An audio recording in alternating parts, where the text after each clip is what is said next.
السلام علیکم معزز خواتین و حضرات، علی ممتاز آپ کے ساتھ ایک اور ویلاگ لے کر۔ اے جے کے کی موجودہ صورتحال بڑی پریشان کن ہے، بڑی تشویشناک ہے۔ وہاں سے جو تفصیلات آ رہی ہیں، جیسا کہ اعزاز سید کی میں ٹویٹ دیکھ رہا تھا، ان کا یہ کہنا ہے کہ راولہ کوٹ میں تقریباً 19 افراد مارے جا چکے ہیں فائرنگ کے نتیجے میں، اور بہت سے ایسے لوگ جو پہلے خاموش بیٹھے تھے وہ بھی اپنے تحفظات کا اظہار کر رہے ہیں، کیونکہ کشمیر ہماری شہرگ ہے، بڑا سینسٹیو علاقہ ہے، اور اس کی سینسٹیوٹی یقیناً مقبوضہ کشمیر کی وجہ سے اور بھی زیادہ بڑھ جاتی ہے، اور ہمارا جو دشمن ہے وہ اس سچویشن کو کیش کرنے کی کوشش کرے گا۔ تو وہاں پر انتظامیہ کو یہ چاہیے تھا کہ بہت محتاط طریقے سے معاملات کو مینج کرتے، لیکن میں یہ دیکھ رہا ہوں کہ پی ایم ایل این کے سر پہ اقتدار کا بھوت سوار ہے۔ آپ دیکھیے کہ 2014 میں ثانیہ ماڈل ٹاؤن ہوا، حکومت کس کی تھی؟ پی ایم ایل این کی، شہباز شریف صاحب اس وقت چیف منسٹر تھے۔ پھر اس کے بعد ہم نے دیکھا کہ 25 مئی سن 2022 کو جو لاہور میں ہوا، جو اس وقت ڈاکٹر یاسمین راشد کی گاڑی کے ساتھ توڑ پھوڑ ہوئی، جس طرح سے پولیس نے حملہ کیا ڈاکٹر یاسمین راشد کی گاڑی پہ، ایک خاتون اس میں سوار تھیں، اس وقت وزیر اعظم کون تھے؟ شہباز شریف۔ پھر اس کے بعد جو 26 نومبر کو ہوا، تب وزیر اعظم کون؟ شہباز شریف۔ اب بھی جو آزاد کشمیر میں ہو رہا ہے، اس وقت وزیر اعظم کون ہیں؟ شہباز شریف۔ تو پی ایم ایل این کے تو سر پہ یہ سوار ہے کہ ہم نے کسی طرح سے اقتدار حاصل کرنا ہے۔ اب اس اقتدار کو حاصل کرنے کی کوشش میں، اس جستجو میں بہت کچھ ہاتھ سے نکلتا جا رہا ہے، جیسا کہ ابھی اس کامیابی کے لیے اور وہاں پر اپنی حکومت بنانے کی غرض سے پی ایم ایل این نے اس کی حمایت کی کہ بھائی 3 مرحلوں میں 3 سٹیجز میں الیکشنز ہوں گے۔ اب یہ 3 سٹیجز میں جب الیکشن ہوتے ہیں تو فائدہ کس کا ہوتا ہے؟ فائدہ یقیناً اسی کا ہوگا کہ جو پہلے مرحلے میں کامیابی حاصل کرے گا یا جس کو سبقت حاصل ہوگی۔ لوگ یہ دیکھتے ہیں، یہ ایک ٹرینڈ ہے، عوام میں یہ ٹرینڈ ہے کہ وہ دیکھتے ہیں کہ بھائی پہلے مرحلے میں جو بھی جماعت اکثریت حاصل کر رہی ہے، حکومت تو انہوں نے بنانی ہے، تو لہٰذا پھر دوسرے اور تیسرے مرحلے میں ان کو ایک ایج مل جاتا ہے۔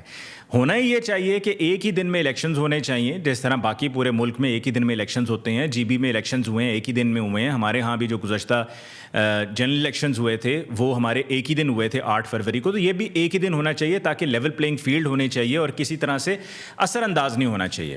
اچھا، اگر آپ یہ کہتے ہیں، ذہن میں یہ بات آتی ہے کہ جی دیکھیں بھارت میں بھی تو اتنا بڑا ملک ہے، وہ وہاں پہ تو خیر مختلف مراحل میں الیکشنز کروانے کی ایک وجہ یہ بھی ہے کہ اتنا بڑا ملک ہے اور اس وجہ سے اس کو مختلف سٹیجز میں کیا جاتا ہے، لیکن وہاں پر رزلٹ جو ہے وہ الگ الگ نہیں آتا، وہ رزلٹ اکٹھا آتا ہے۔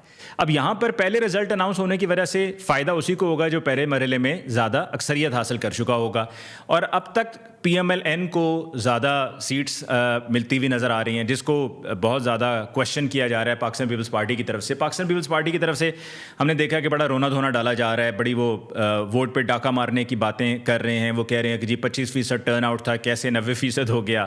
ہنسی آتی ہے یہ باتیں سن کر پاکستان پیپلز پارٹی کی، کیونکہ وہ سسٹم کا حصہ ہیں۔ وہ سسٹم کا حصہ اس طرح سے ہیں کہ آپ دیکھیے کہ چیئرمین سینٹ یوسف رضا گیلانی، صدر پاکستان، تمام آئینی عہدے پیپلز پارٹی نے رکھے ہوئے ہیں۔ صدر پاکستان آصف علی زرداری، پھر اسی طرح سے سندھ میں ان کی گورنمنٹ 2 دہائیوں سے، بلوچستان میں گورنمنٹ پاکستان پیپلز پارٹی کی ہے، چیف منسٹر پاکستان پیپلز پارٹی کے ہیں۔ تو پاکستان پیپلز پارٹی تو از ان دا گیم۔ یہ جو 26ویں آئینی ترمیم ہوئی، 27ویں آئینی ترمیم ہوئی، یہ پیپلز پارٹی اس میں شامل تھی۔ ابھی جو بجٹ پاس ہوا وہ پیپلز پارٹی اس میں شامل تھی۔ پچھلے سال جو بجٹ پاس ہوا اس میں پیپلز پارٹی شامل تھی، یعنی کہ پیپلز پارٹی اس پورے سسٹم میں مکمل طور پہ اس کا حصہ ہے اور اس کے پیر اس میں دھسے ہوئے ہیں۔ تو پھر کس منہ سے اعتراض کر رہے ہیں؟ سندھ میں وہ کہتے ہیں کہ جی اگر ہم پرفارم نہیں کرتے اور اگر ہم نے 2 دہائیوں میں وہاں پر کچھ نہیں کیا تو پھر بھائی ہمیں لوگ ووٹ کیوں ڈالتے ہیں؟ اس میں کوئی شک نہیں کہ اندرون سندھ سے پاکستان پیپلز پارٹی کو سیٹس ملیں۔ جہاں تک کراچی شہر کی بات ہے تو وہاں پر سیٹس زیادہ پی ٹی آئی کی تھیں۔ جہاں تک اندرون سندھ کی بات ہے تو وہاں پر پی ٹی آئی کا وہ انتظامی ڈھانچہ ہی نہیں ہے، تو پھر وہاں پر سیٹس پی ٹی آئی نے کیسے جیتنی تھیں؟ جب میری سی ایم کے پی کے گھر میں، کے پی کے ہاؤس جو تھا، وہاں پر ملاقات ہوئی عمران خان صاحب سے 2022 میں، تو میں نے ان سے کہا تھا کہ جی آپ کا وہ انتظامی ڈھانچہ ہی نہیں ہے، وہ تنظیم سازی نہیں ہے۔ میں نے تنظیم سازی لفظ استعمال کیا تھا طلال چودھری صاحب کا حوالہ دیتے ہوئے، کیونکہ ان دنوں میں ان کا کافی معاملہ چل رہا تھا نا۔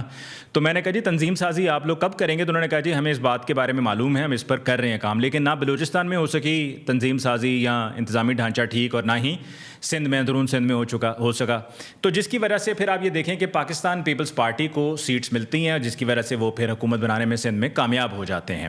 اچھا، پاکستان پیپلز پارٹی کی طرف سے بالخصوص بلاول بھٹو صاحب کی طرف سے بڑا اعتراض کیا جا رہا ہے پی ٹی آئی پر کہ جی پی ٹی آئی نے الیکشنز کا بوائیکاٹ کیا، یہ بوائیکاٹ نہیں کرنا چاہیے تھا۔ اب پی ٹی آئی اگر بوائیکاٹ نہ کرتی تو کیا کرتی؟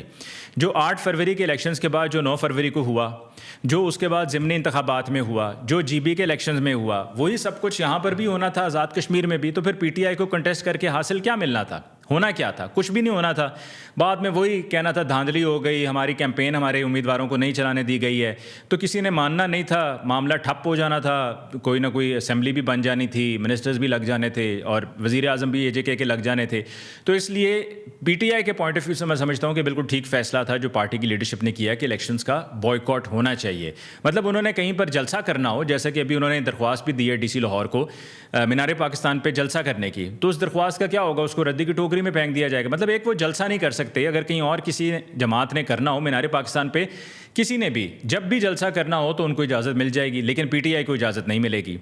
اچھا، اب ان الیکشنز کے بعد جو پیپلز پارٹی کہہ رہی ہے کہ جی 25% ٹرن آؤٹ تھا، یہ 90% کیسے ہو گیا؟ 90% اسی طرح سے ہوا جس طرح 8 فروری کے بعد 9 فروری کو انتخابات کا رزلٹ نکلا۔ پھر اسی طرح سے مریم نواز صاحبہ جو ہیں وہ یہ کہتی ہیں کہ جی الیکشنز جو ہیں وہ عوام نے اس کا فیصلہ کیا ہے۔ دیکھیں جس طرح سے کیمپین چلائی گئی، جی بی میں کیمپین چلانے کے لیے بھی نواز شریف صاحب گئے تھے، لیکن اس کیمپین سے کامیابی نہیں ملی یہاں پر، اور وہاں پیپلز پارٹی جیت گئی۔ تو پیپلز پارٹی جب وہاں پر جیتے انہوں نے کہہ رہی ہے بھائی آپ وہاں پر جیتے، ہم نے اس کو ایکسیپٹ کیا، اب یہاں پر ہم جیت گئے ہیں تو آپ ہماری کامیابی کو ایکسیپٹ کریں۔ اور نواز شریف صاحب نے آ کر یہاں بھی کیمپین چلائی، لیکن نواز شریف صاحب کی کیمپین چلانا کامیابی کی ضمانت کہیں سے بھی نہیں تھا، نہ کبھی ہو سکتا تھا۔ یہ تو لوگ یہ کہہ رہے تھے کہ جی بھلے وہ کیمپین چلا رہے ہیں، ان کی کیمپین چلانے سے اگر جیتنا ہوتا پی ایم ایل این نے تو وہ جی بی کے الیکشنز میں، گلگت بلتستان کے الیکشنز میں جیت جاتے۔ یہاں پر تو وہ لوگوں کا یہ کہنا ہے جی معاملہ کچھ اور ہی نظر آ رہا ہے، اور وہ کہتے ہیں جی معاملہ چل رہا ہے یہ وہی کہ ساڑی گل ہو گئی ہے۔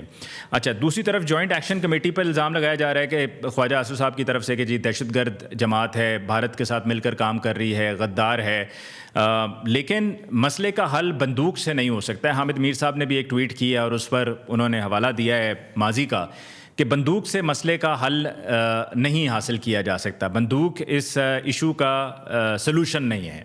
لیکن جو وہاں پر ہو رہا ہے وہ حالات بے قابو ہو رہے ہیں، اور سب کو اس سے پریشانی ہے کہ ان حالات میں چیزیں کنٹرول سے باہر بھی جا سکتی ہیں۔ لیکن سوال پھر وہی ہے کہ پیپلز پارٹی کس بات کا رونا رو رہی ہے؟ پیپلز پارٹی تو انجوائے کر رہی ہے تمام جگہوں کو، تمام پوزیشنز کو۔ مولانا فضل الرحمان صاحب کہتے ہیں جی کشمیری عوام پر فائرنگ و تشدد کی مذمت کرتے ہیں، طاقت کے نشے میں مدہوش قوتوں کی اپنی ہی نہتی عوام پر فائرنگ کھلی دہشت گردی ہے۔ آج کشمیر کاز کو دفن کیا جا رہا ہے۔ مولانا فضل الرحمان صاحب کشمیر کمیٹی کو ہیڈ بھی کرتے رہے ہیں، اور اس پر بھی بڑی تنقید ہوئی کہ جی کشمیر کمیٹی کو آپ ہیڈ کر رہے تھے، لیکن اس میں سے بھی آپ نے کیا پرفارم کیا، کیا اس کا نتیجہ نکلا؟ کچھ بھی نہیں۔ مزید کہتے ہیں جی حکومتی پالیسیوں کے خلاف احتجاج عوام کا آئینی حق ہے۔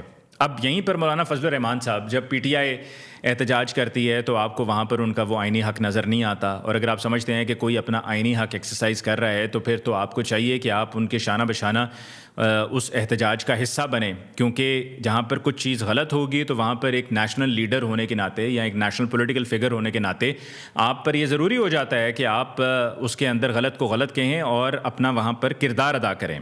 پھر مزید کہتے ہیں کہ جی کیا عوام کو اپنے حقوق کے لیے آواز بلند کرنے کی بھی اجازت نہیں؟ ہم نے کوشش کی کہ معاملہ یہاں تک نہ پہنچے، لیکن ریاستی اداروں نے معاملے کو سنجیدہ نہیں لیا۔ یہ مولانا فضل الرحمان صاحب ریاستی اداروں کی جب بات کر رہے ہیں تو یہ جو پچھلے کچھ دنوں میں ان کی تقریریں ہیں یہ اس کے ساتھ اس کا کنیکشن ہے، جہاں پر ان تقریروں میں بھی انہوں نے ریاستی اداروں پر بہت سے الزامات لگائے۔ آج کشمیری عوام نے دھاندلی زدہ انتخابات مسترد کر دیے ہیں، حقوق مانگنے والوں کو کب تک غیر ملکی ایجنٹ قرار دیا جائے گا؟ جو خواجہ آصف صاحب ان کو غیر ملکی ایجنٹ قرار دے رہے ہیں۔ ریاست فوری طور پر ظلم بند کرے، عوام کو جائز احتجاج کا حق دیا جائے۔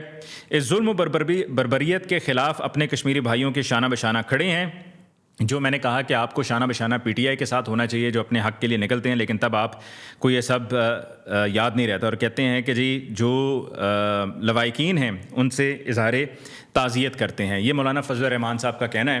اب مولانا فضل الرحمان صاحب نے بھی اس پر بیان دے دیا اور بھی بہت سے لوگ اس پر بیان دے رہے ہیں اور کہہ رہے ہیں کہ جی اس کو جلد از جلد معاملے کو افہام و تفہیم کے ساتھ حل کرنا بہت ضروری ہے، ورنہ بات حد سے زیادہ نکل بھی سکتی ہے. اور دوسری طرف مریم نواز صاحبہ پہ بڑی تنقید ہو رہی ہے کہ جی وہ ان کو عوام کا کوئی احساس نہیں ہے، کوئی ان کو عوام کی تکلیف کے بارے میں احساس نہیں ہے. کہ کل رات کو تو وہ ویڈیو انہوں نے ٹویٹ کی کہ جس میں آتش بازی ہو رہی ہے کہ جی ان کے کینڈیڈیٹس جیت رہے ہیں اور آتش بازی ہو رہی ہے.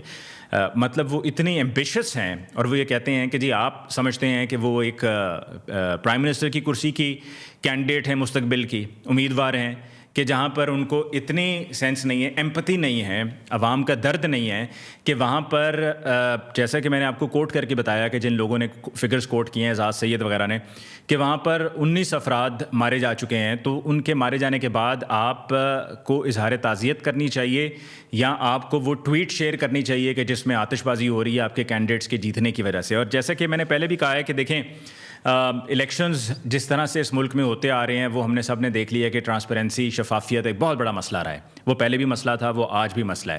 جب تک شفافیت نہیں ہوگی تب تک یہ معاملات اسی طرح سے چلتے رہیں گے اور چیزیں بھی بہتر نہیں ہوں گی، بہتری کی طرف گامزن نہیں ہوں گی.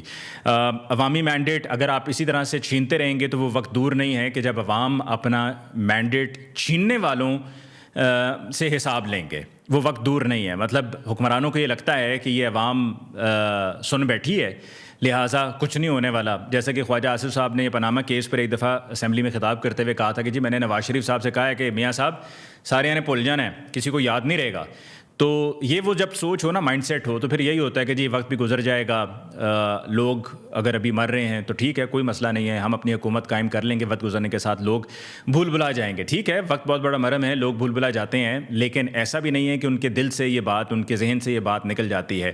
جو اگر آپ ظلم کریں گے، وہ جیسا کہ کہتے ہیں کہ ظلم تو پھر ظلم ہے، بڑھتا ہے تو مٹ جاتا ہے. تو لہٰذا اس وقت کے بارے میں سوچنا چاہیے، ڈرنا چاہیے اس وقت کے بارے میں کہ کہیں خدا نہ خواستہ ایسا نہ ہو کہ ایسی صورتحال کا ہمیں سامنا کرنا پڑے. ابھی اتحاد کی ضرورت ہے.